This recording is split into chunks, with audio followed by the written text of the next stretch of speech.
আসসালামু আলাইকুম।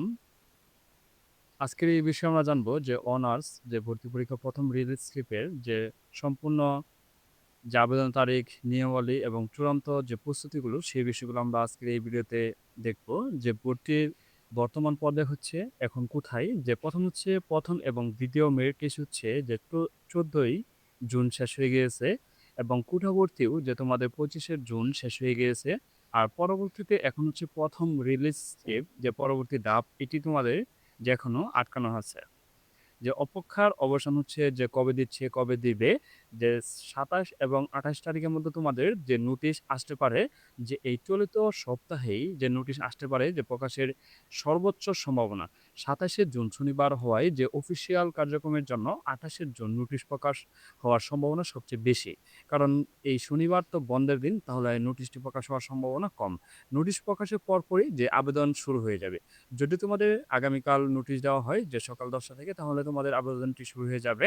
আর পরবর্তী তোমাদের যে ধাপগুলো, যে আবেদনের সুবর্ণ নিয়ম হচ্ছে ৫ টি কলেজের যে সমীকরণ। এখন হচ্ছে যারা তোমরা আগের কলেজে আবেদন করেছো সেই কলেজেও তোমরা আবার আবেদন করতে পারবে যদি সিট খালি থাকে। আর তোমরা দেখতে পাবে কোন কলেজে কতগুলো সিট খালি আছে, ফাঁকা আছে, সেই বিষয়গুলো ভিডিওতে দেখতে পারবে।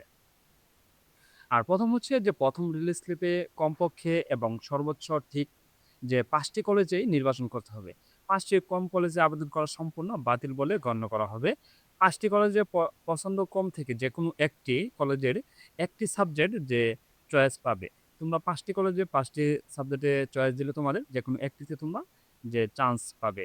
আর তোমাদের হচ্ছে যে সিট দেখা, কিভাবে সিট দেখবে, সে আসনগুলো ফাঁকা আছে নাকি, সেই বিষয়গুলো তোমরা আবেদনের সময় দেখে নিতে পারো। যে কোন কলেজে কোন বিষয়ে কতগুলো আসন ফাঁকা আছে সেই বিষয়গুলো তোমরা দেখতে পারবে।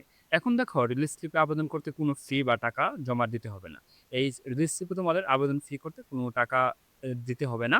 আর কলেজ ও সাবজেক্টের নির্বাচন সময় ১ম ও ২য় কোঠার যে অবশিষ্ট ফাঁকা আসন যে লাইভ দেখা যাবে যে কতগুলো সিট ফাঁকা আছে সেগুলো তোমরা দেখতে পারবে। এটি কোন কলেজে কত সাবজেক্টে কত সিট ফাঁকা আছে সেগুলো তোমরা লাইভ দেখতে পারবে। আর কিভাবে আবেদন করবে, আর ফোন থেকে বা কম্পিউটার তোমরা আবেদন করতে পারবে বা বিভিন্ন কম্পিউটার দোকান থেকে তোমরা আবেদন করতে পারো। আর কিভাবে আবেদন করতে হয়, কিভাবে কলেজ চয়েস দিতে হয় সেই বিষয়গুলো আমরা পরবর্তী ভিডিওতে দেখব। আর সেই বিষয়গুলো আমরা যে কিভাবে আবেদন করতে হয়, কিভাবে সিট দেখতে হয় সেই বিষয়গুলো আমরা পরবর্তী ভিডিওতে দেখব। আর পরবর্তী ভিডিও সবার আগে পেতে চ্যানেলটি সাবস্ক্রাইব করে পাশেই থাকবে। আর যারা সাবস্ক্রাইব করেছো তাদেরকে অসংখ্য ধন্যবাদ। তোমাদের এই অনার্সের প্রতিটি ভিডিও আসবে ইনশাআল্লাহ। ধন্যবাদ।